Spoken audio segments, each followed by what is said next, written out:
Every morning, before the meetings begin and the phone starts ringing, I ask myself the same question. What can I do today to make my country and the world a little bit better? It's a simple question, but it grounds me in intention rather than routine. I didn't always ask myself that question. Years ago, I began my morning with a different question. How will I get through this day?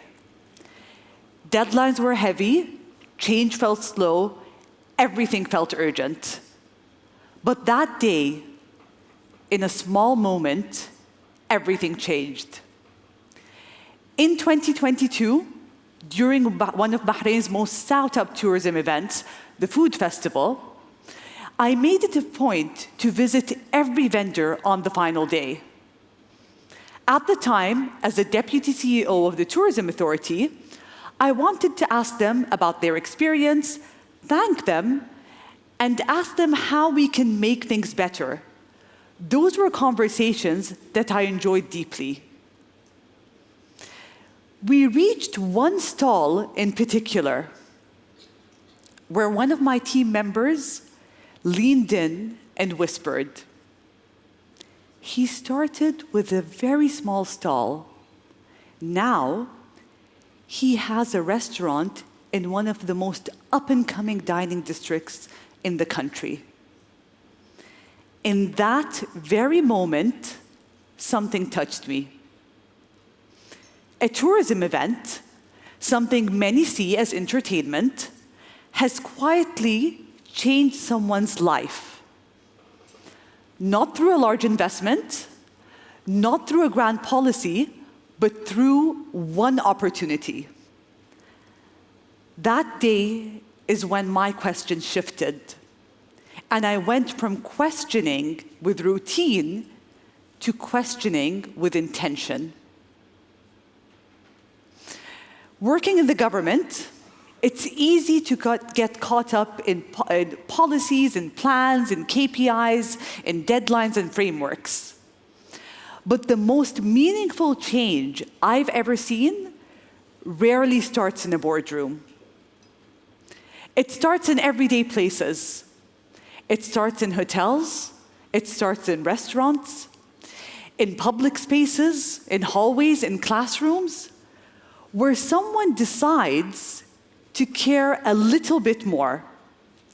A teacher who stays up late to help a student, a driver who decides to step up and help someone stranded in the heat, or a hotel receptionist who simply remembers a guest's name.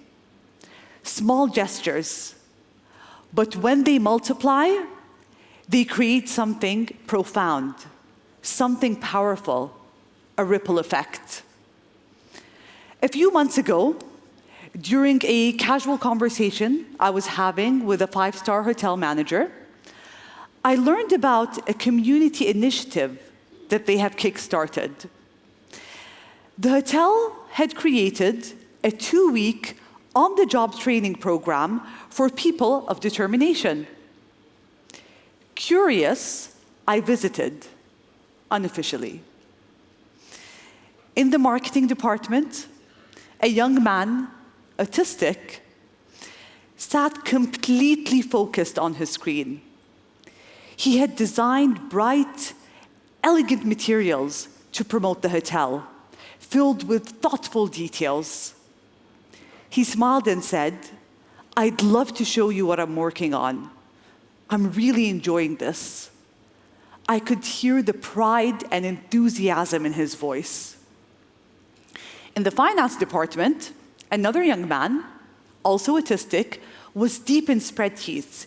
He was so focused, he didn't even notice I was there. His manager whispered, "He reviews numbers in a fraction of the time my other employees do." When he finally looked up, he said softly, "I'm almost done. I'm really enjoying this." After my visit, the manager told me they joined us for 2 weeks, We thought it would be a small gesture, just experience. But they changed the energy of this place. Then he added, we'd love guidance on how to onboard and retain more people of determination. We've seen what they can bring. This moved me deeply. This wasn't charity. It wasn't compliance.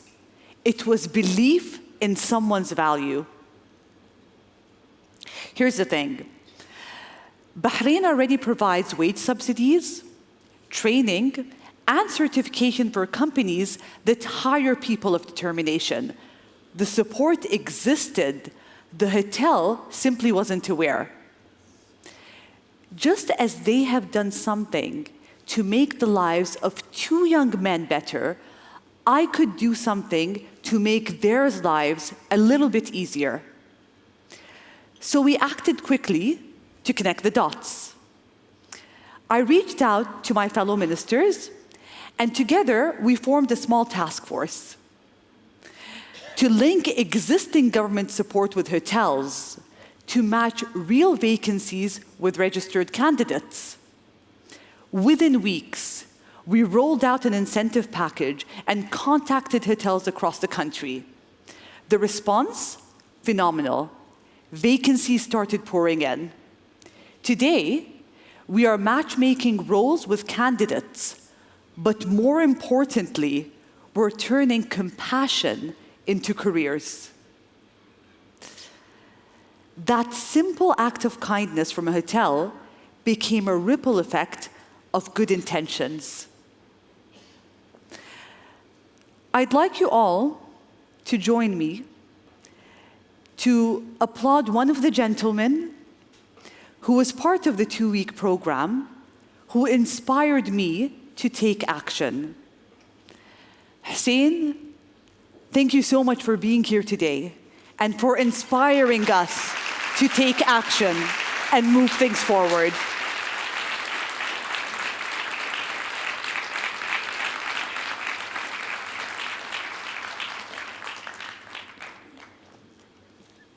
Thank you so much, Hussein. Pleasure. Thank you. The pleasure's all yours.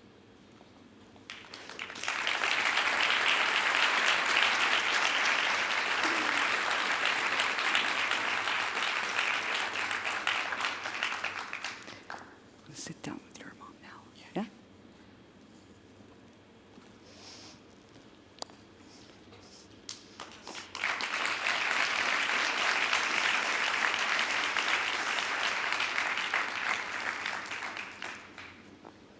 But let me ask you this. What made swift action possible? A government that places livelihood and dignity at the heart of policy. When our government approved and delivered Cascavy, the world's first CRISPR gene therapy for sickle cell disease and thalassemia, it wasn't a scientific milestone. It was a moral one.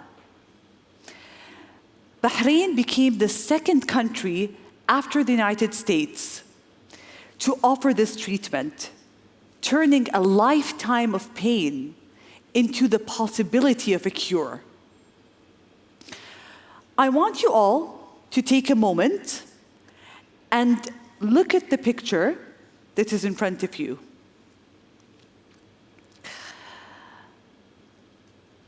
Many people would know that this picture is a picture of His Royal Highness, our Crown Prince, and Prime Minister's visit to the world's first sickle cell disease patient outside of the United States to complete successfully the treatment of Cascavy.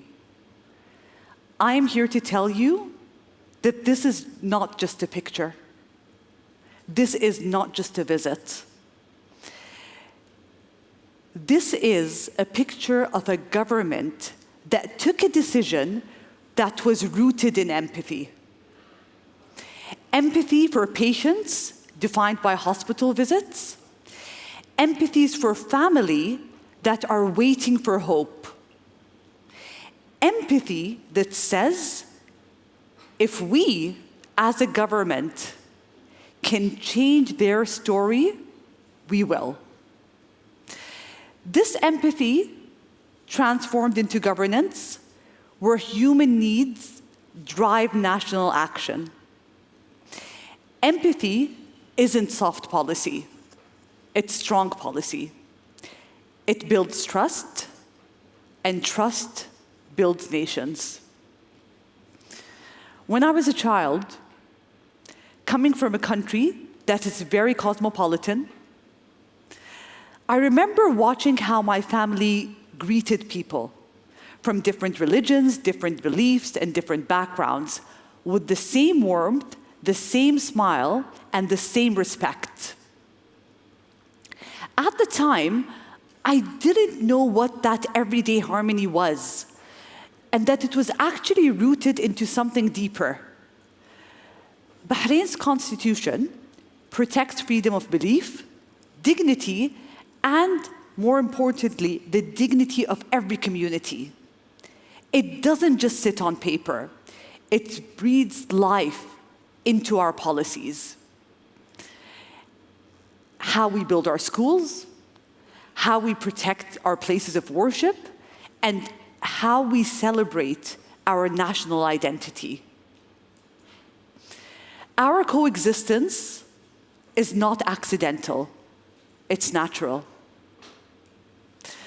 A story that is written into law, lived through policy, and passed through generations.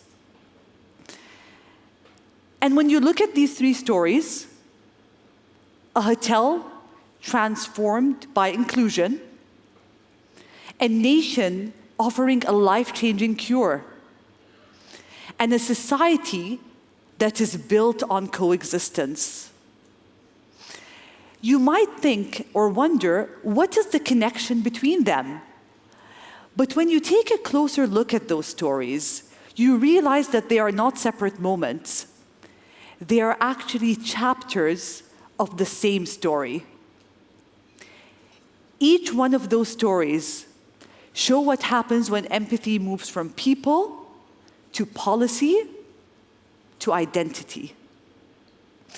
When compassion starts with an intention and becomes a culture, and when kindness stops being an act and becomes the architecture of a nation.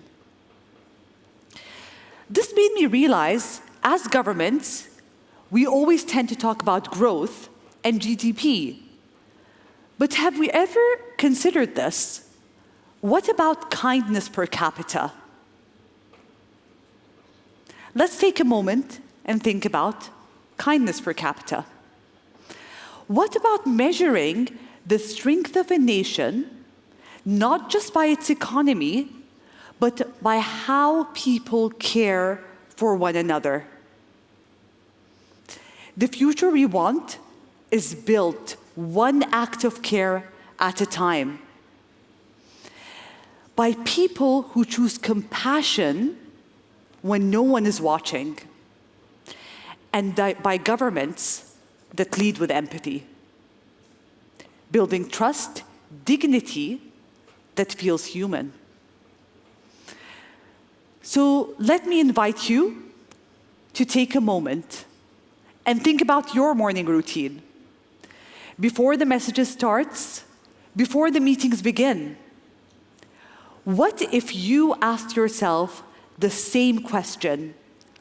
What small thing can I do today to make life around me just a little bit better? This question, asked every day, can quietly rewire how we lead, how we love, and how we live. The future isn't built by grand plans. It's built ripple by ripple, by people who choose care when no one is watching. Let your answer to that question, however small, be the start of something greater than you can imagine. Thank you.